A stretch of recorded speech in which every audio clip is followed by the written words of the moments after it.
but on the dictates of the Constitution. You have also sworn to serve the people.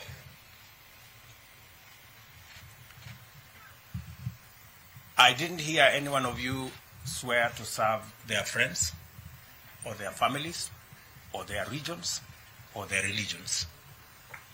Each one of us here have sworn to serve the people of Kenya. That is the minimum expected of all of us.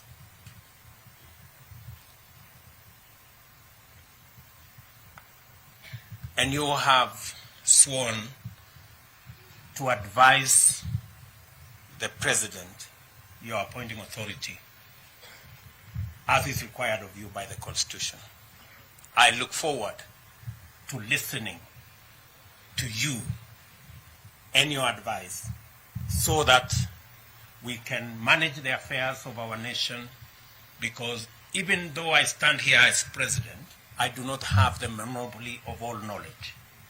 I expect that you will enrich the plans, the thoughts, the programs, and the plan we have with your advice. The third thing I want to say is that by listening to you take your oath of office, let me repeat again, you have been appointed and you have sworn that you have been appointed to the Cabinet of Kenya. I know there are regional persuasions, there are community persuasions.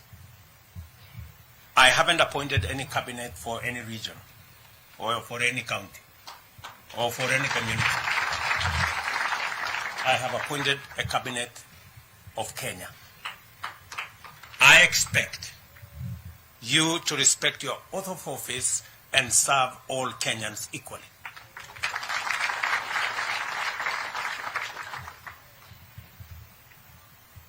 I made the appointment. You've done the swearing. And I have heard you carefully. I was listening carefully. And you said that you are going to serve the people of Kenya and you have been appointed to the Cabinet of Kenya. That equally means that though we have dockets that have been assigned to each one of you, I didn't hear anybody say they swear to be a cabinet secretary for a ministry. You said it will be a cabinet secretary of Kenya. That means that you should be as concerned in what happens in the next ministry as you are in your own ministry. And that underpins the principle of collective responsibility. I do not expect any one of you to say things are not going right in the next ministry. It is your business. If things are not going right in the next ministry, it is your business to look for your colleague, sit them down, and things must go right in your ministry and in the next ministry. Because the principle of collective responsibility is a principle that is understood and is a principle that has been practiced. And therefore, that will be my minimum expectation, that we will serve the people of Kenya equally, and we will make sure that everything goes right in the docket that you have and in the government of Kenya, because that is your forte. I wish also to say that you have sworn to serve the people of Kenya. The people of Kenya have elected their representatives. We have members of parliament, we have members of the Senate, who are the people's representatives. I expect that we are going to work together in a respectful manner with our elected leaders. as the people's representatives, because all Kenyans cannot come to your office. They cannot come to prosecute their agenda. They have elected representatives. And we must take them as the people's representatives and work with them in a respectful manner so that we can achieve the goals we have set up for ourselves. Additionally, we have agreed with the legislature that they will provide a platform for us, as members of the executive, to access the floor of the House so that we can explain our agenda. We can explain our programs. They can interrogate what we are doing so that the people of Kenya can understand and make an input in every commitment we have made, every plan we have, and every program that we are going to run. So there will be an opportunity for you as members of the executive to interact much more robustly with Parliament so that we can not only have a platform for us to explain our programs and to seek the support of the legislature in our programs, but for the legislature also to oversight what we are doing, because they are doing it on behalf of the people of Kenya who elected them.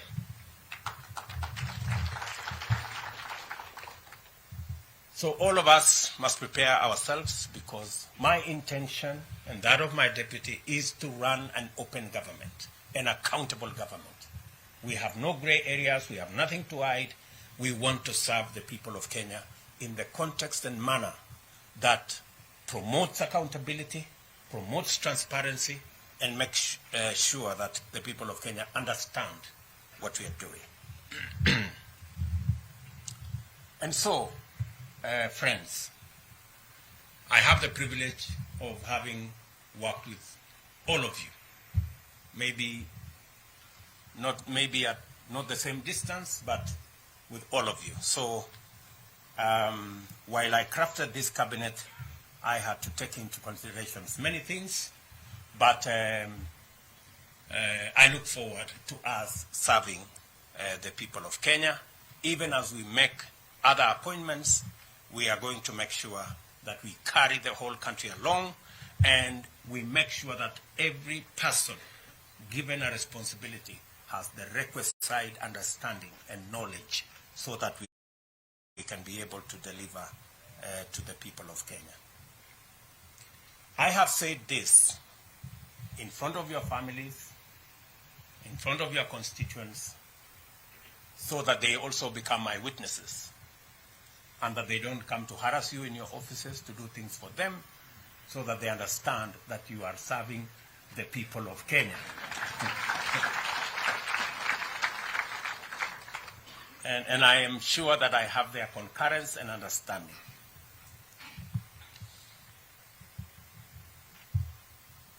I know sometimes we don't reflect on the oaths that we take. An oath is a very serious thing. And I really expect that we will take it seriously. I will conclude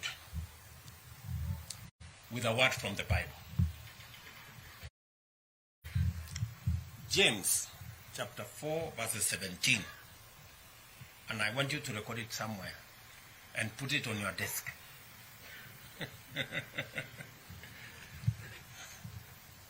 Because that part of the Bible says, he who knows what is right and doesn't do it, it is counted to him or her as sin.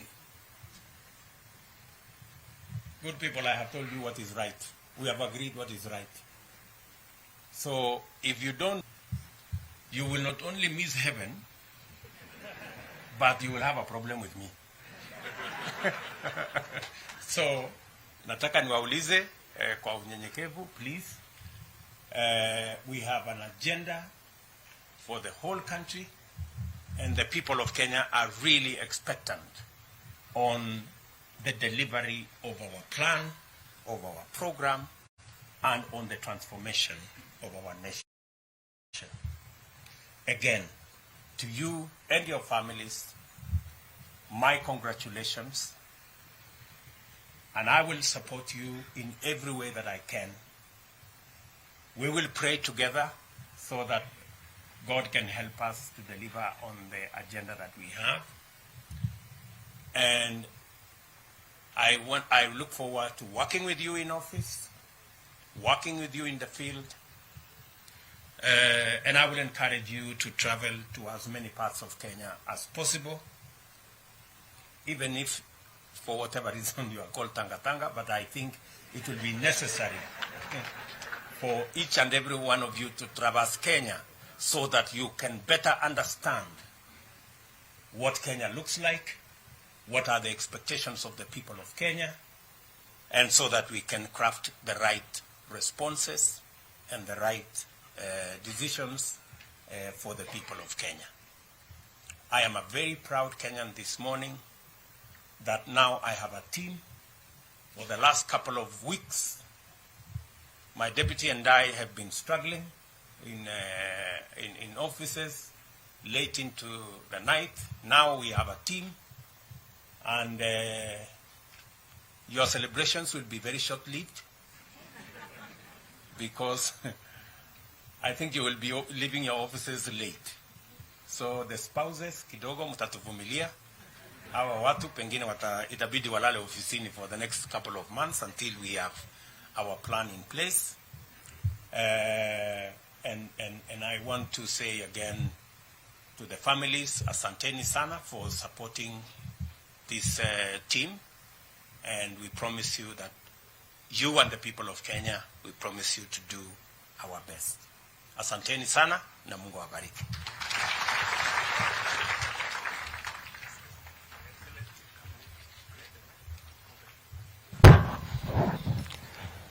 We will clear the stage as Your Excellency goes round, just congratulating the Cabinet. We'll have a brief photo session with all the Cabinet Secretaries, with members of their immediate family.